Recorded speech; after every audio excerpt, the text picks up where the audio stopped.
أصعب حاجة تقدر تعيشها في حياتك هي تعشق إنسان لدرجة الموت وانت عارف باللي هاد الحب مستحيل، حيت كاين بيناتكم بحر ديال العداوة الموروثة من جدود.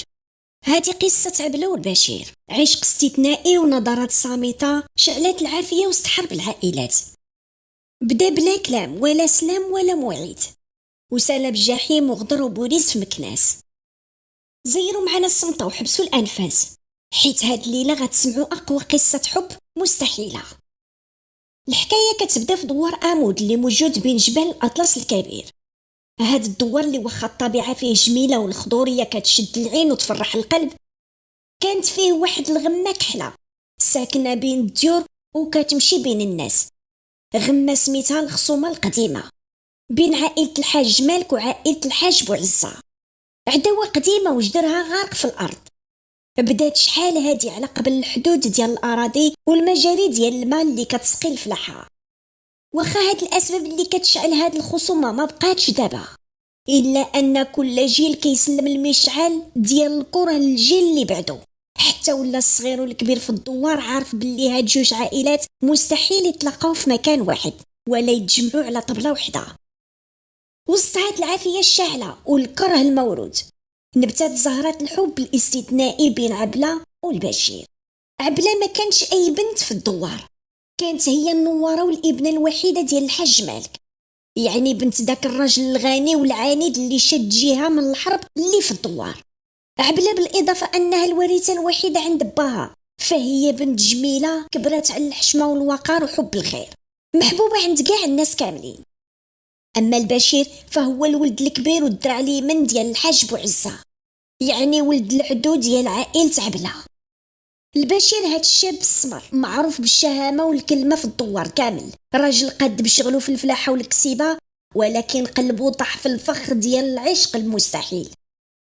هاد الحب اللي كان بين عبلة والبشير ما كانش حب عادي، كان حب استثنائي وصامت، زلزل الدوار وخرق كاع القوانين العداوة اللي بناوها الجدود. حب غريب حيت بدا وعاش بلا كلام ولا سلام ولا موعد ولا لقاء.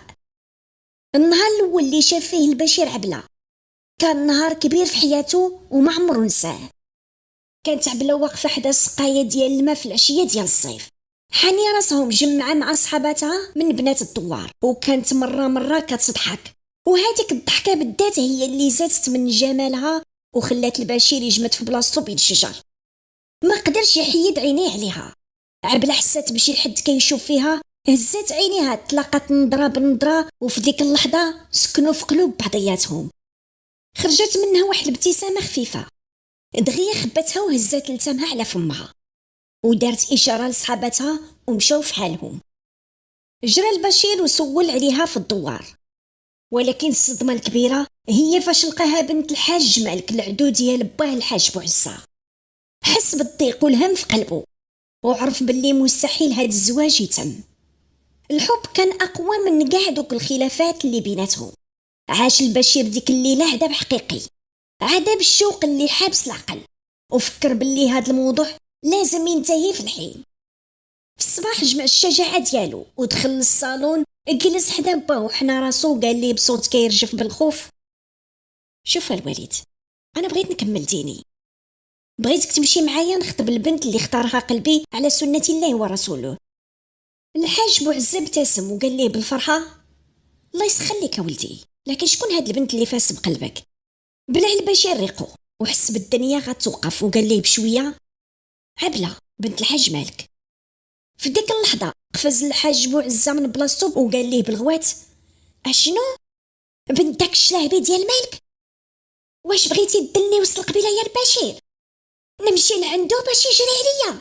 وزيدون واش نسيتي اشنو داروا لينا في الماضي وشحال ديال المحايل اللي دوزوا علينا؟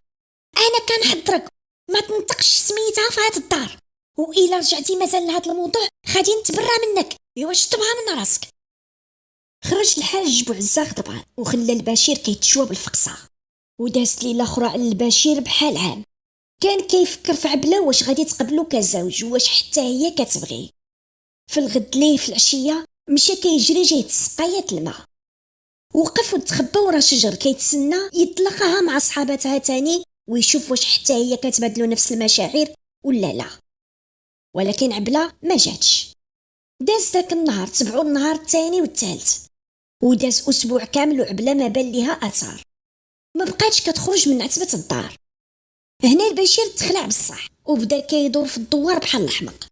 والحقيقه ان عبلة حتى هي حست بشعور غريب اتجاه البشير في الاول، ما قدراتش تنساه. الشيء اللي خلاها ما تخرج، كانت خايفه من بعض صحاباتها يكتشفوا من عينيها انها كتبغي البشير ولد العدو ديال باها وينتشر الاخبار في الدوار. لكن في نفس الوقت ما قدراتش تخبي هاد السر اللي كتم الانفاس ديالها على ما زهره اللي بحال الصديقه ديالها، وقررت تخبرها. مشات لعندها وخبرتها بالحقيقه كامله، وباللي قلبها وعقلها مع ولد بوعزه وغير بنظره وحده. غير سمعت الام زهره سميت ولد بوعزه حتى صفر وجهها بالخلعه. صدمتها كانت قويه، شدات عبلة من كتفها وبدات كتحضرها وتغوت بصوت خافت. ويلي يا عبلة، واش بغيتي تخرجي عليا؟ كنحضرك يا بنتي، راهي الا ما نسيتي غادي يقطعك طرف ويزيدني عليك. هذاك راه ولد بوعزه يا بنتي، في الحدود ديال العائله. ولكن عبلة واخا كانت خايفه، هاد الحب الاستثنائي عطاها واحد الشجاعه مجهده. وقفت قبال تمها والدموع على عينيها وقالت لها: علاش غيقطعني امتي؟ وعلاش هاد العائلات مدابزين اصلا على قبل شي حاجه وقعه من ايام جدود؟ الام زهره واخا خايفه على بنتها، كانت من داك النوع العيالات الزمان اللي ما كيقدروش يخبيو والو على رجالهم، وكتخاف من الحاج مالك اكثر من القياس. في ديك الليله غير تعشى الحاج مالك وهي تخبرو بالحقيقه كامله. ايوا وحتى هو غير سمع ان بنته عبلة كتبغي ولد بوعزه حتى شعلت فيه عافيه جهنم. ناض كيجري لبيت بنته وضرب الباب بالجهد وقال ليها بصوت كيزلزل السقف: سمعي لي مزيانه بنت زهره، الخروج للزنقه ما بقاش، وحتى العتبات الباب محرمه عليك، ويمين الله ونسمع ولا نشوفك غير طليتي من السرجم يا حتى نقتلك. سمعتي؟ ما بقى ليا غير ولد بوعزه بحالي لا انت معايشاش معانا، ما سمعاش اللي واقع لينا معاهم. ومن داك النهار تسدوا على عبلة البيبان ورجعت بحال المسجونه. داز اسبوع وما بانش ليها اثار. ما قدر البشير مازال يصبر، مشى كيقلب على العيديه صاحبتها. العيديه اللي حسن الحظ ديالو لقاها دغيا حدا السقايه، وقف عليها وقال لها بصوت ميت بالخوف: السلام العيديه، علاش ما بقيتوش كتخرجوا نتوما البنات؟ ياك ما منعكم شي حد ولا وقع شي حاجه؟ قالت ليه العيديه: البشير لا غير. قطع كلامها بسرعه وقال لها: غير شنو؟ ياك ما وقع شي حاجه لا شي وحده في البنات؟ ابتسمت العيديه بحزن وقالت ليه: غير هضر البشير، راه في راسي كل شيء، ما تخاف راني عطيت عهد الله لعبلة ما نفضحش سركم. نقز البشير بالفرحه وقال لها: هي عبلة فهمتني، عرفت باللي بغيتها من الشوفه الاولى. نهدات العيديه وشافت فيه بحزن وقالت ليه: البشير، عبلة بحالك تعلق قلبها بيك من اول نظره، لكن تعرف حنا البنات محرمين علينا هاد المشاعر. فاضطرت تخبر امها خالتي زهره، وامها عاودات كل شيء لعمي الحاج مالك، وتعصب بزاف غوت عليها وحلف يقتلها الا خرجت، وحتى التليفون حيدوه ليها. ودابا عبلة راه مسجونه في بيتها. البشير حس بالدنيا ظلمت في وجهه، فكر شويه هو يقول العيديه: امان عليك العيديه، سيري قولي ليها باللي انا كنبغيها بزاف، وباللي واخا يسدوا عليها تحت الارض غادي نلقى طريقه نعتقها بها. العيديه كانت هي الروح المخلصه اللي خلات هاد المحبه ما تموت وسط هاد العداوه بين العائلات. واخا كانت عارفه باللي كانت كتخاطر براسها، كانت كتدخل لدار الحاج مالك بدعوى انها كتزور صاحبتها وتوصل ليها كلام البشير وتجيب للبشير خبر عبلة وصبرها.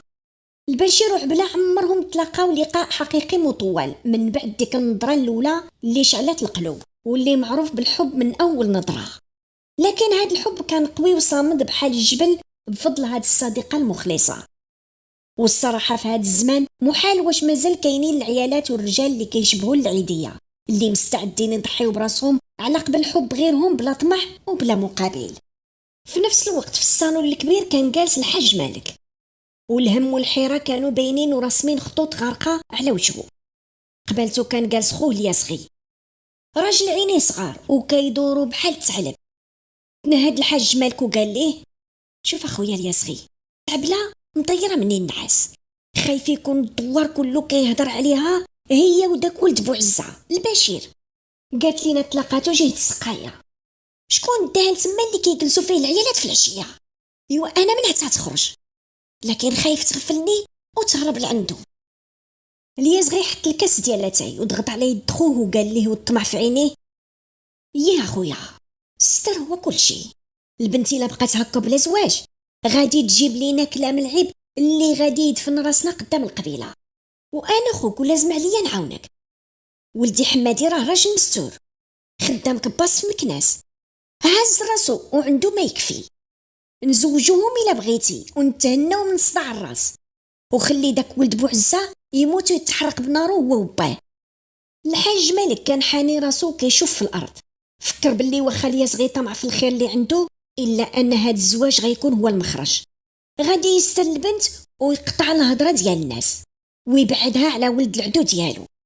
بقى الياس غير يشوف فيه وقال ليه: شنو قلت يا خويا؟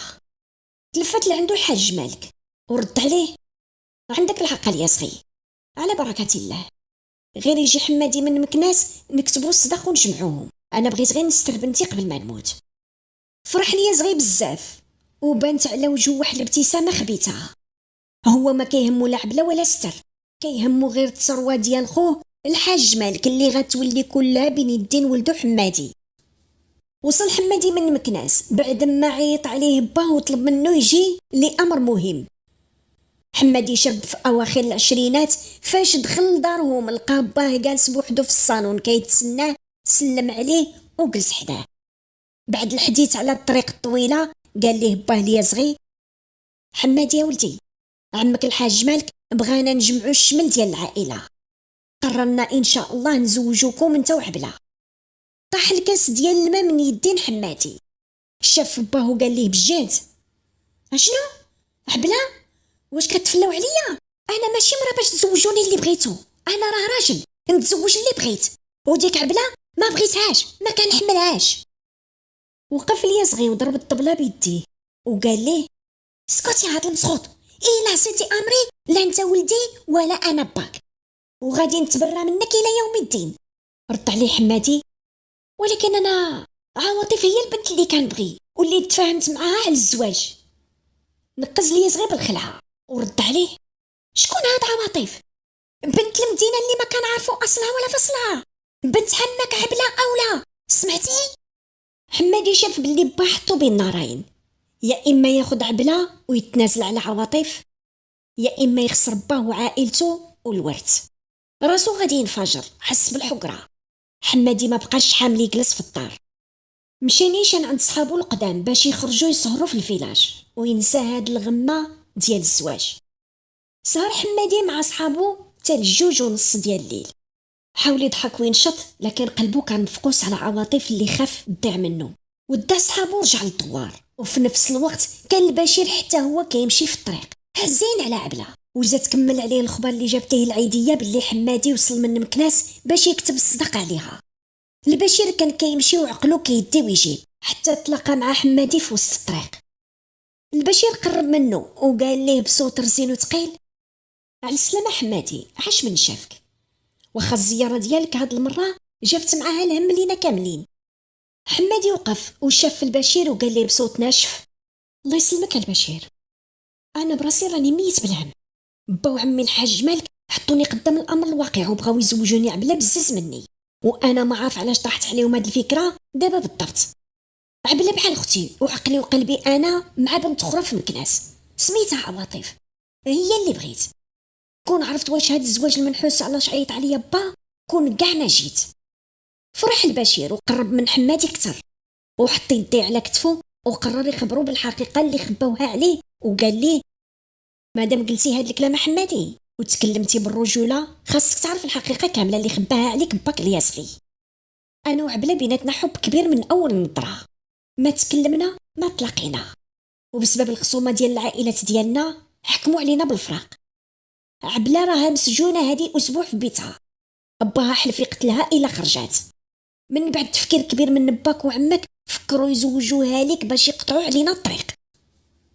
حمادي غير سمع هاد الكلام تبلوكا وصدمته كانت قويه بزاف. تقلق حيت باه ليا صغير تعامل معاه بحال الدري الصغير وقال البشير: ويلي، عبلة كتبغيك وانت كتبغيها، وعلاش بالي صغير خبى عليا هاد الحقيقه كامله؟ باغي يزوجني بها بزاز وقلبها مع واحد اخر، ولكن حتى انا دابا غادي نلعب عليهم كما لعبوا عليا. قول لي يا البشير، كيفاش نتفك من هاد المصيبه؟ عواطف راه كتسناني في مكناس. البشير شاف بلي هاد الصراحه هي المخرج ديالهم بجوج، وقال ليه اسمعني يا حمادي، دابا حنا جوج الرجال بعقلنا، ومادام انت ما بغيتيهاش وهي ما كتبغيكش، كاين حل واحد ومخرج تكي لينا كاملين، غينقدك وينقدني وينقد عبله بلا ما نسيلو الدم ولا تنتشر الفضيحه في الدوار. حمادي شاف فيه بلهفه وقال ليه قولي يا البشير، عتقني بهاد الحل. البشير كمل ليه الخطه وقال ليه غادي تزوج بها قدام الدوار كامل باش ترضي عمك وباك، وغتاخدها معاك المكناس على اساس غتعيشوا تماك، ولكن الحقيقه هاد الزواج غير قدام الناس والوراق وصافي. انت غادي تطلقها فاش توصل للمكناس، ونكريو ليها تما فين تسكن بوحدها. ما تخاف، انا اللي غادي نخلص ليها 3 شهور كامله، وسير انت عيش حياتك مع عواطف. غير دوز 3 شهور ديال العده غادي نتزوجها ونحط باها وبا امام الامر الواقع. حمادي تنفس صعدا وحس بلي هاد الخطه رجعت ليه الروح، وضغط على يد البشير وقال ليه والله البشير الا هذا هو الحل، الله يعطيك الصحه.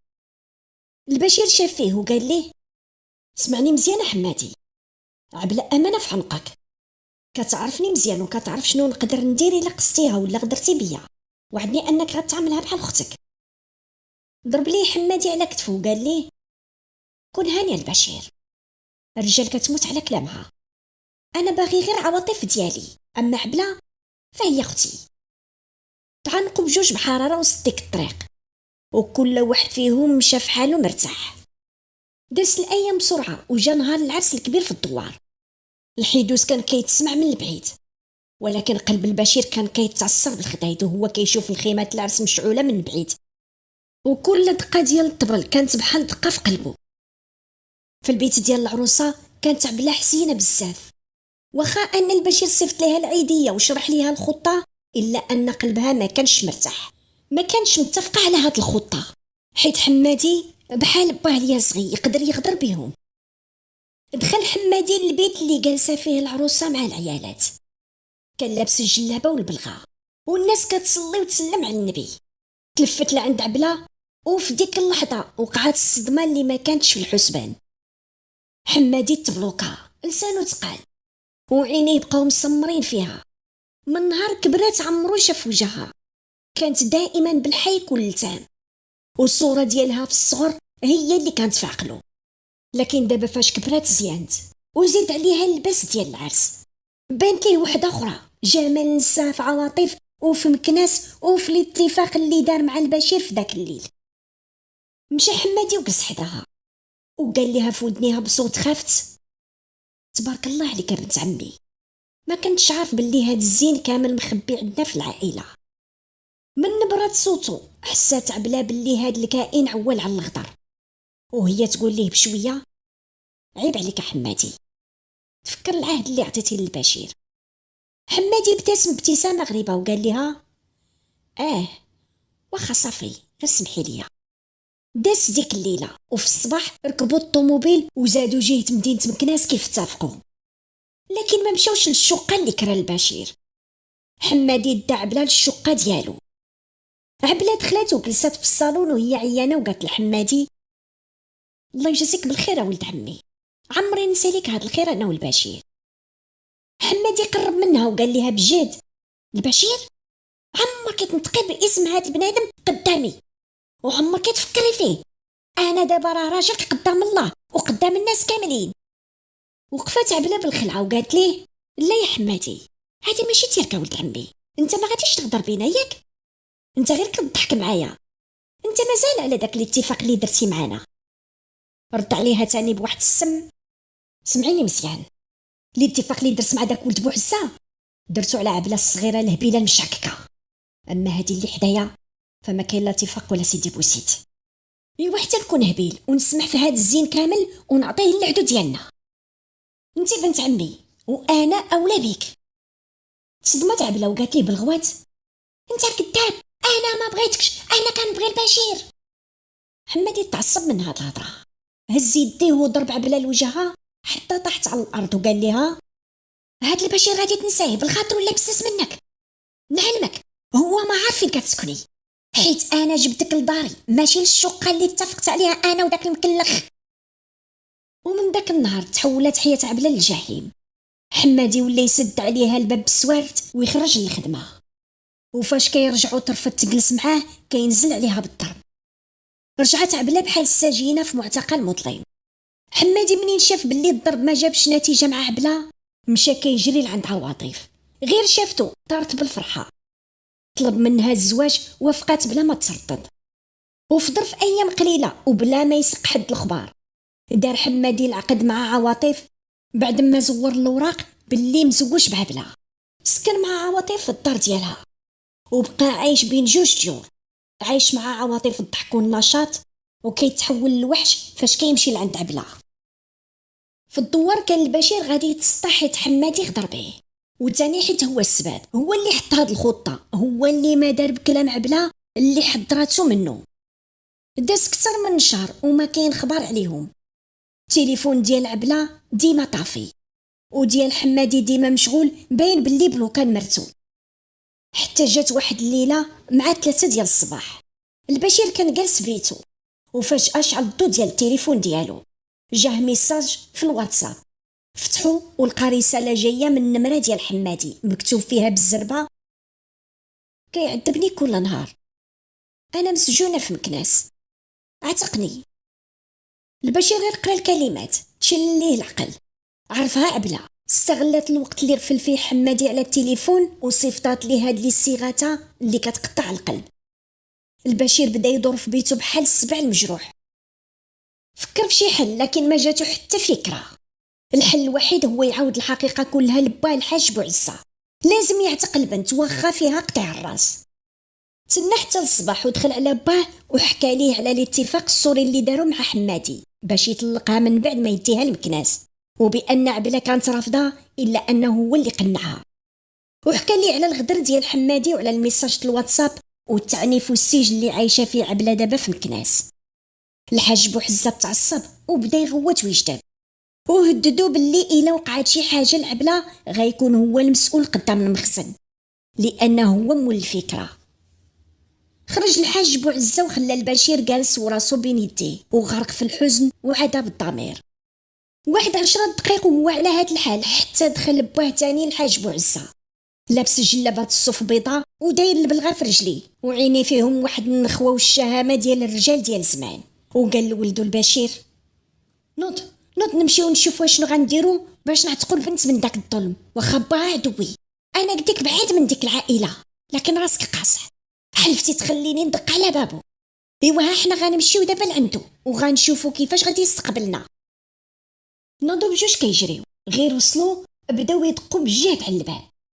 فتح الحاج مالك وهو كيشوف في الحاج بوعزة والبشير بشوفات عامرين بالشك، قلبو حس بلي وقع شي حاجه وقال بوعزة ياك لاباس، ما يمكنش تدق على بابي الا لو وقعت شي حاجه.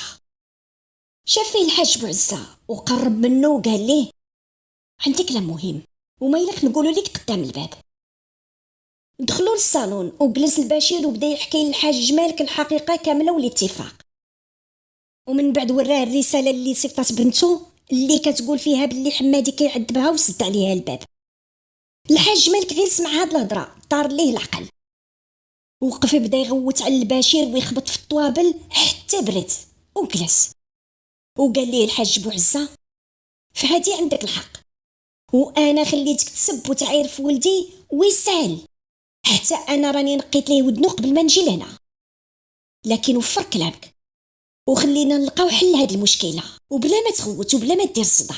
الا سمعت خوك الياسغي غادي يعيط لولدو حمادي في التليفون ويخبرو باللي كاين، وانت كتعرف حمادي خوف وغدار، يقدر يهز البنت ويهرب بيها لشي مدينه اخرى وعمك تعرف بلاصتها، او اللي يدير فيها شي حاجه خايبه من خوفه من الحبس.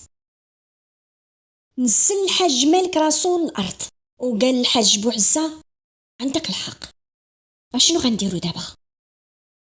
هنا تدخل البشير قال لهم الا سمحتوا ليا انا عندي فكره.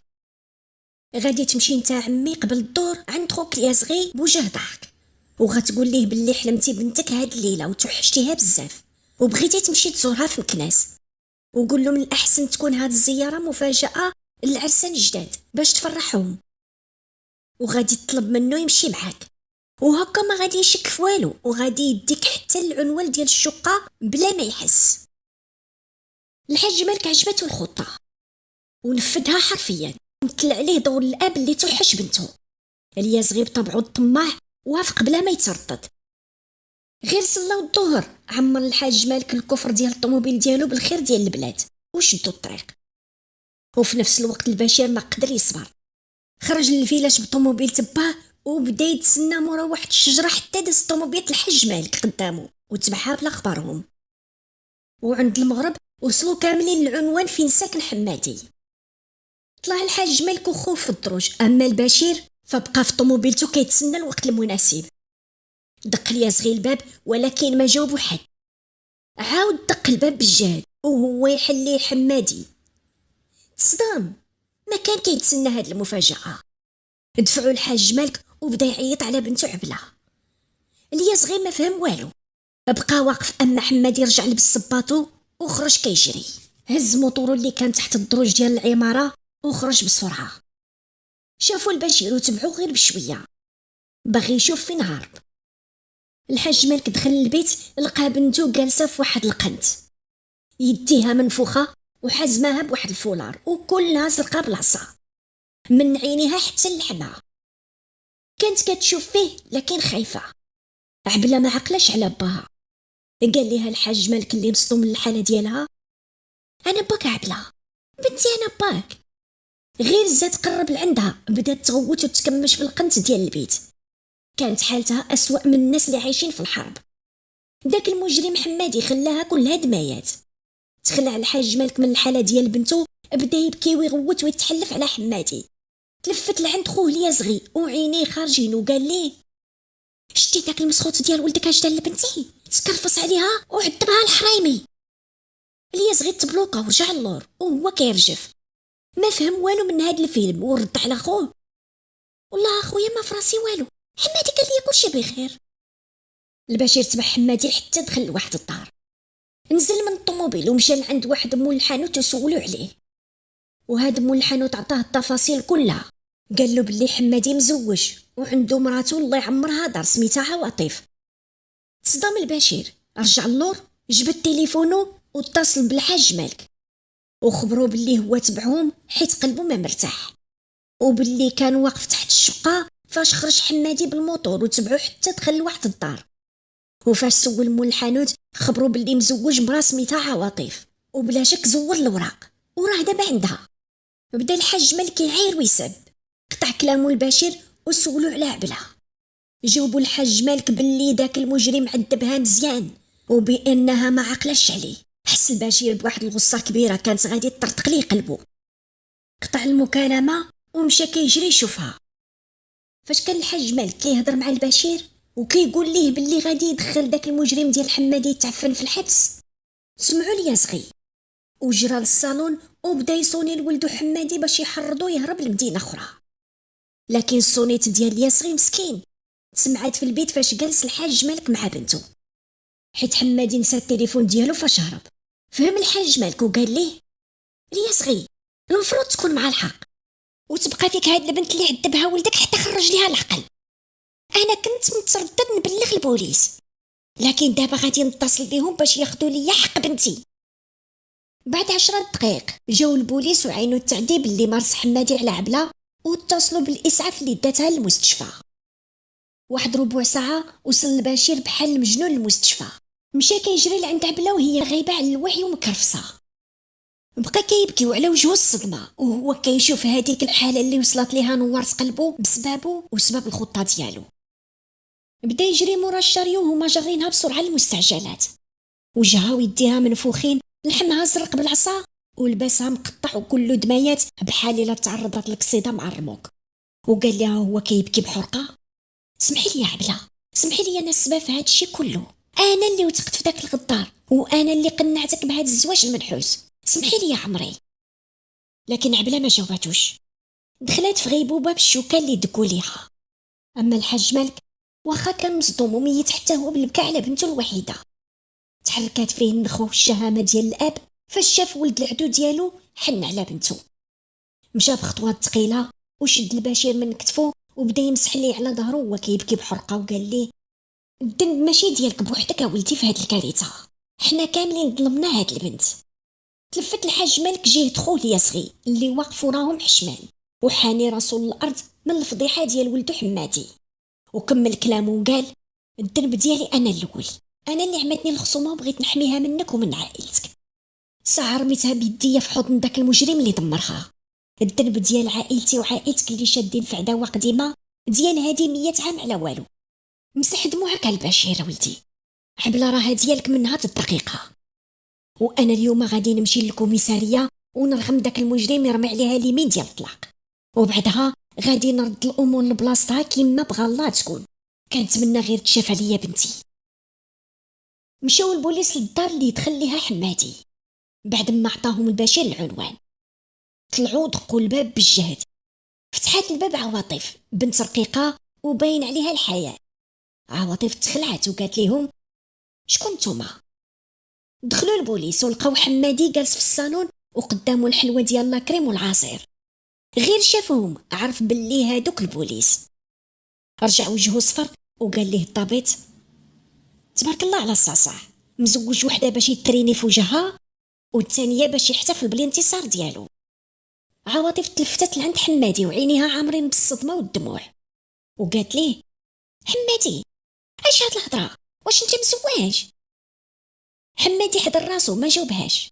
شدوه البوليس وهبطوه للصافيت وسط الصدمه ديال الجيران اللي كانوا كيعتبروه الله يعمرها دار. في الكوميساريه كانت الامور واضحه.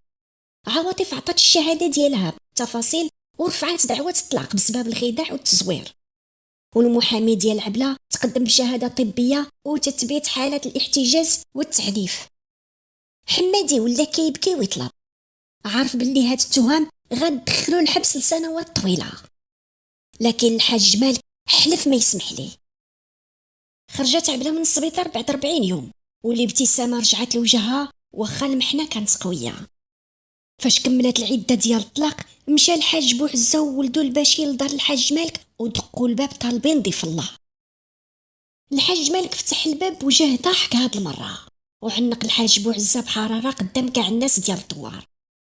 وهكا تصالحوا العائلات بجوج وتجمع الشمل اللي تشتت لسنين طوال بسبب تفاهه موروثه من عهد الجاهليه. جا النهار ديال العرس. الدار ديال الحاج مالك كانت عامره بالزغاريت والخير والنشاط والفرح. تلفت البشير وجات عينيه في عينين عبله. عبله ابتسمت ابتسامه جميله وخارجه من القلب، ذكرته في النهار الاول اللي سلبت له عقله. قرب منها وقال لها بصوت ضعيف: الله يخليك ليا ديما ضحكه يا نوار قلبي. هكا استطاع كل من البشير وعبله يعطيو درس كبير ومؤثر في التسامح والصفح لعائلتهم، وينهيو الخصومه القديمه الملعونه اللي دوزات سنين طوال بالدم والنار والعناد الخاوي، وتولدت حياه جديده ونقيه تحت حمايه الحب الصديق والصلح العائلي وعداله القانون. الله كبير.